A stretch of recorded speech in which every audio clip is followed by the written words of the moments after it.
आज रानी जल्दी उठ गई क्योंकि आज का दिन उसके लिए बहुत महत्वपूर्ण था। अकेलापन दूर करने के लिए अपने लिए जीने का एक कारण घर लेकर आ रही थी। देखा जाए तो बहुत खुश भी थी और थोड़ी सी नाराज भी थी, क्योंकि पिछले 7 साल की यादें उसे रात भर सोने नहीं देती थी और अब स्वस्थ बैठने भी नहीं देती थी। चाय का कप लेकर वह गैलरी में आकर बैठी और गुजरा हुआ कल उसके आंखों के सामने आने लगा। बेटा, तुम्हें ऐसे नहीं जाना चाहिए था। शादी होने के बाद उसे अंत तक निभाना आना चाहिए। ऐसा ही समझो कि तुम्हारा नसीब ही खराब है।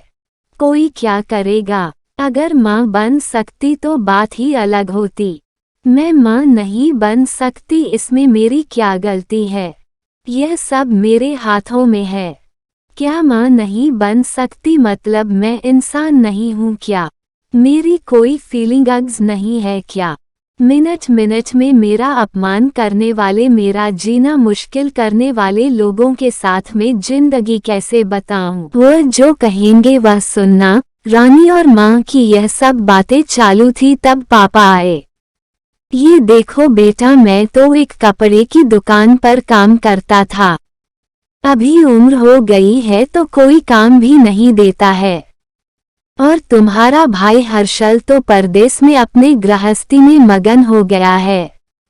तुम कहती हो तो मैं तुम्हारे ससुराल वालों से बोलता हूँ, पर तुम अपने ससुराल वापस चली जाओ, ऐसा मुझे लगता है।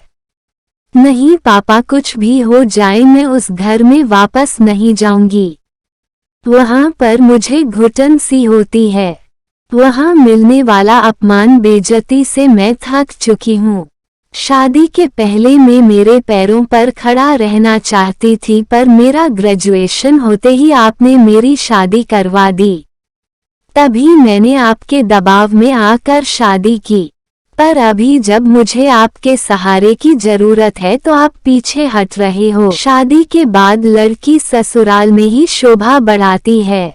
मायके में 4 दिन ही रहना अच्छा लगता है रानी। लोग क्या बोलेंगे? शादी मतलब कोई खेल नहीं है बेटा। पापा गुस्से में ही बोल रहे थे। उस घर वापस जाना अब मुमकिन नहीं है पापा। मैं आने के पहले से ही डिवोर्स पेपर पर सिग्नेचर करके आई थी, क्योंकि उन लोगों को सिर्फ मुझसे बच्चा चाहिए था जो मैं उन्हें नहीं दे सकती। अरे, इतना बड़ा निर्णय लेने से पहले हमें एक बार पूछना तो चाहिए था ना। जन्मदाता है हम तुम्हारे। पापा शादी होने के बाद में आपको बताती थी और माँ को भी कि कैसे छल होता है मेरे साथ वहाँ पर। 2 साल में कभी मुझे मेरे मन मुताबिक रहने नहीं दिया।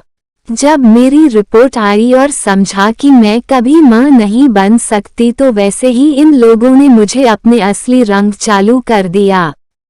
कैसे रहूंगी मैं ऐसे वातावरण में? और इस सब से भागकर अपनी जिंदगी खत्म करने वालों में से मैं नहीं थी। यह देखो बेटा, हर्षल ने दिए हुए पैसे से ही मेरा और तुम्हारे माँ का जैसे तैसे खर्चा चलता है। उसमें तुम्हारा खर्चा उठाना थोड़ा सा कठिन होगा। डिवोर्स पेपर पर सही करने से पहले इन सब का विचार मैंने किया था। मेरे पास के सोने के गहने लेकर मैं आई हूँ और एजुकेशन लोन निकालकर मैं 6 महीनों का एक कोर्स करने वाली हूँ, जिसकी आज मार्केट में बहुत जरूरत है। उसके बाद मुझे अच्छी कंपनी में नौकरी मिल सकती है। मैं आपके ऊपर आर्थिक बोझ नहीं डालूंगी पापा। मुझे जीवन जीना है, संघर्ष करूंगी और कमाऊंगी, विश्वास कीजिए मेरा। सब लोग क्या बोलेंगे बेटा, क्या जवाब दोगी उन्हें? माँ आंखों का पानी छुपाते हुए बोली। माँ बोलती थी कि वक्त आया तो सच क्या है बोल देना चाहिए। जब मुझे ससुराल में जानवरों के जैसा बर्ताव हो रहा था तब कहाँ गए थे यह लोग? समाज में बड़ा करो, शादी कर दो, बस इतनी ही जिम्मेदारी समझते हैं। बेटियों को बड़ा करके योग्य पढ़ाई देकर खुद के पैरों पर खड़ा करना यह माता पिता की ही जिम्मेदारी होती है। ताकि आगे जाकर कभी खराब हालत हो तो उसे इस्तेमाल कर सके। तय के मुताबिक रानी ने 6 महीने का कोर्स किया और तुरंत उसे एक अच्छी कंपनी में काम भी मिल गया। वो बहुत खुश हो गई थी। सब अच्छा चल रहा था। बीच में छुट्टी लेकर माता पिता को नजदीक रहने वाले पर्यटन जगह पर घुमाने लेकर जाती थी। माता पिता बीच में ही दूसरी शादी की बात छेड़ देते थे। कई बार तो लड़कों को देखने के लिए भी बुलाया करते थे। एक लड़का तो डिवोर्स हुआ था तभी उसे स्वीकारने के लिए तैयार था। पर पहली शादी ने ही इतने दुख दिए थे कि दूसरी शादी के लिए उसका मन तैयार नहीं था। ऐसा कितने दिनों तक अकेली रहोगी? जब तक हम दोनों हैं तब तक ठीक है, पर हमारे जाने के बाद तुम्हारा क्या होगा सोचा क्या कभी? उम्र भी कितनी छोटी है तुम्हारी अभी। ऐसा उसके पापा उसे समझा रहे थे। माँ पापा आप दोनों मेरी शादी का विचार करना बंद कर दीजिए। आप दोनों को खुश देखकर मैं खुश होती हूँ। मेरे दोस्त सहेलियाँ हैं ना मेरे साथ। क्यों करनी है दूसरी शादी भला? इतना आसान नहीं है बेटा। एक उम्र के बाद अकेलापन खाने के लिए दौड़ता है।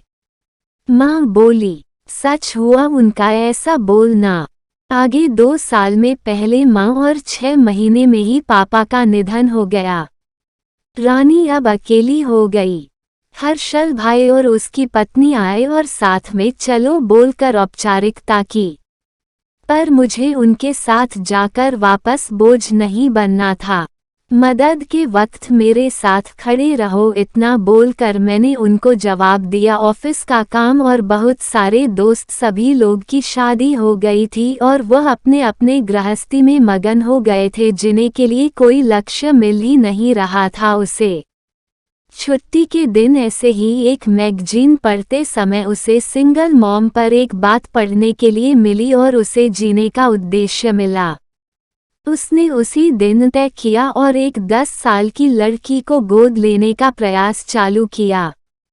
प्रक्रिया बहुत बड़ी थी, पर बोलते हैं ना मन में इच्छा हो तो रास्ता मिल जाता है।